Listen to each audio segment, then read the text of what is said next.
Somewhere on a highway in Austria, a customs officer pulls over a white delivery van for a routine inspection. The driver doesn't seem nervous. His paperwork is complete. The registration matches. The veterinary documents look genuine. Everything appears ordinary until the officer opens the back of the van. Behind a false wooden panel are 30 puppies. Most are too young to have legally received a rabies vaccination. Some have no lawful identification, yet every one carries what appears to be a valid EU pet passport. The driver is caught. He receives a financial penalty. He is not sent to prison. 3 weeks later, investigators stop another van carrying puppies under strikingly similar circumstances. Different driver, same method, same business. This wasn't a one-off or a handful of rogue breeders working in the shadows. Investigators say it's part of a much larger illegal trade, one that exploits high consumer demand, forged documentation, and gaps in enforcement across Europe. Today, that market is estimated to be worth around 4.6 billion euros every year. Most of it will never be caught, because most of it doesn't need to hide. The shipment stopped in Austria wasn't unusual. Investigators say similar journeys happen every day across Europe, because demand for puppies across the EU reaches nearly 6 million animals a year. 6 million. More than the entire population of Denmark, every single year. Most of that demand is met legitimately. Responsible breeders, licensed businesses, veterinarians, families. But investigators say a vast illegal market has grown alongside it, hiding behind the legitimate trade. The business follows a predictable route. Puppies are bred in lower-cost regions of Eastern Europe, where production costs are lower and enforcement weaker, then transported west to countries where demand is higher. Buyers there pay premium prices for popular breeds, French Bulldogs, Cavalier King Charles Spaniels. That price gap is where the money is made. Researchers found a puppy bred in an unregulated facility could cost a fraction of its eventual selling price. In some documented cases, production costs were as low as 25 euros. The same puppy, in Western Europe, 2,500 euros or more. Same animal, same breed, a different price because of geography, nothing else. The four Paws documented price differences of up to 1,300 euros for similar puppies advertised in Eastern and Western Europe during the same period.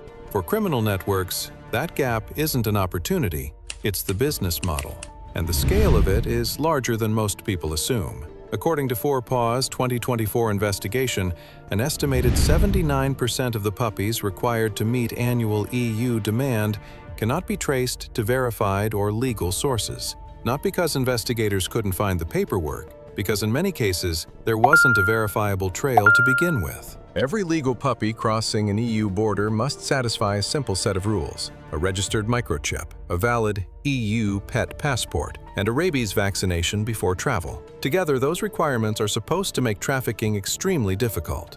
So here's the obvious question. If the rules are already in place, how are thousands of illegally traded puppies still crossing borders? The answer wasn't hidden in the puppies. It was hidden in the paperwork. In 2014, Dogs Trust, the UK's largest dog welfare charity, spent 6 months investigating the cross-border puppy trade. Working undercover, they documented cases of European veterinarians issuing false pet passports and fraudulent vaccination records for puppies clearly too young to travel legally. The passport isn't just another document. It's the document that makes an illegal puppy look legal. To a border officer, convincing paperwork and genuine paperwork are indistinguishable. Smugglers didn't need to evade every checkpoint. They only needed paperwork convincing enough that nobody looked twice. Often, that was enough. Dogs Trust documented smugglers deliberately timing journeys around periods of lighter border enforcement, including weekends at certain crossings.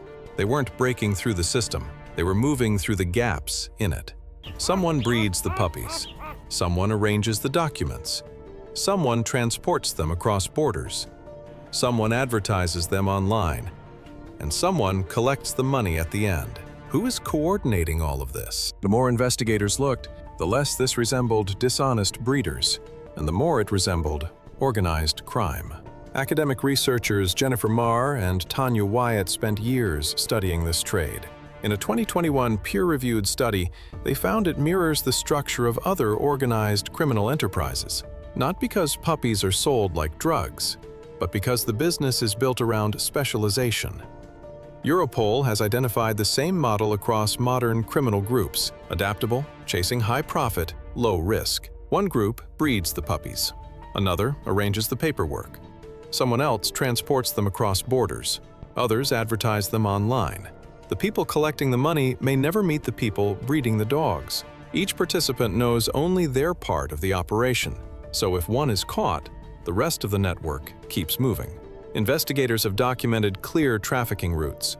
According to Paws, puppies move from countries including Romania, Hungary, Poland, and Serbia into wealthier Western European markets where demand and prices are far higher. But the most surprising part of this investigation isn't how the puppies travel, it's where they're sold. Not on hidden websites or the dark web, on platforms millions of people use every day: Facebook, Instagram, online classifieds. In its 2024 investigation, Paws identified online communities with hundreds of thousands of members where suspected illegal puppy sales took place openly, using deceptive listings and misleading information. The internet didn't invent puppy smuggling, it transformed it. Criminal networks no longer needed street dealers or underground markets, just an irresistible photograph, a believable story, and someone looking for the perfect puppy. Most buyers never realize they're standing at the end of a criminal supply chain. Why would organized criminal networks become interested in puppies? Not sentiment, economics. Every criminal enterprise weighs potential profit against potential risk. Drug trafficking is one of the most heavily investigated crimes in the world. Specialized police units, customs agencies, financial investigators, and international task forces devote enormous resources to dismantling drug networks. Convictions often carry lengthy prison sentences, and criminal assets can be seized. The puppy trade is a different picture entirely. In the UK, HMRC ran a specialist task force investigating illegal puppy trading.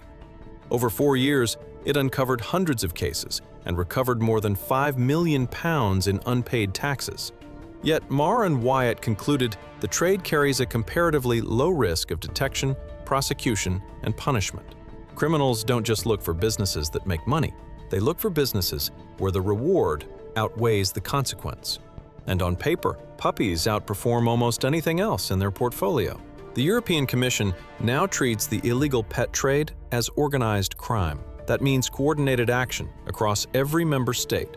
The European Parliament has repeatedly called for stronger enforcement. Strong demand, high markups, limited enforcement. For a criminal network, that's not a flaw in the system. It's the pitch deck. In 2021, the European Union acknowledged that companion animals continue to be traded illegally, often on a large scale, as part of its strategy to combat organized crime. 3 years later, the European Commission proposed new rules to improve the welfare and traceability of dogs and cats across the EU. Here's the problem those rules are trying to solve. There is no single system connecting breeders, owners, and records across borders.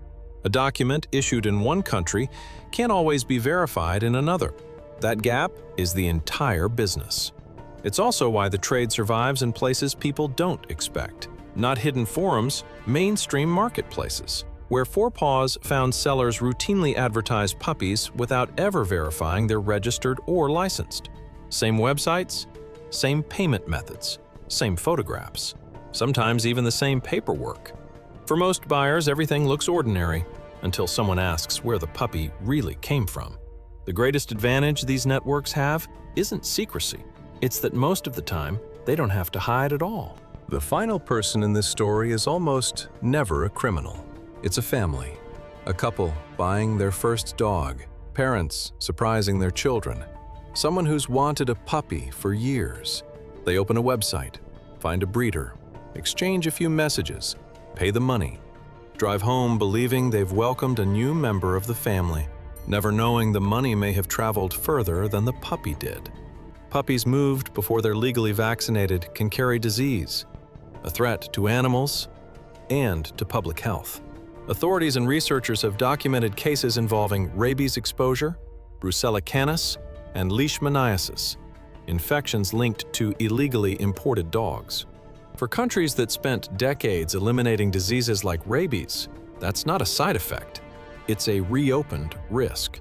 Sometimes the family knows within days. The puppy won't eat. It grows lethargic.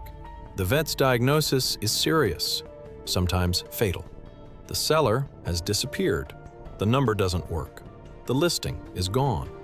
And somewhere else, another litter is already making the same journey. The puppies behind that false panel weren't an isolated discovery. They were a symptom of a market worth an estimated 4.6 billion euros every year, sustained by forged documents, online marketplaces, and cross-border networks that investigators, lawmakers, and researchers have spent years trying to expose. This trade doesn't survive because it's invisible. It survives because it looks legitimate. A convincing ad, a smiling seller, official-looking paperwork, an ordinary family looking for a puppy. By the time anyone realizes something was wrong, the money has changed hands. The seller is gone, and another shipment is already moving. Because this was never really about puppies. It was about what happens when demand is high and profits are enormous. When the system can no longer tell the difference between what's legal and what only looks that way. Some puppies begin in a loving home. Others begin behind a false panel in the back of a van. The question isn't whether this trade exists. It's how many more journeys are happening right now without anyone noticing.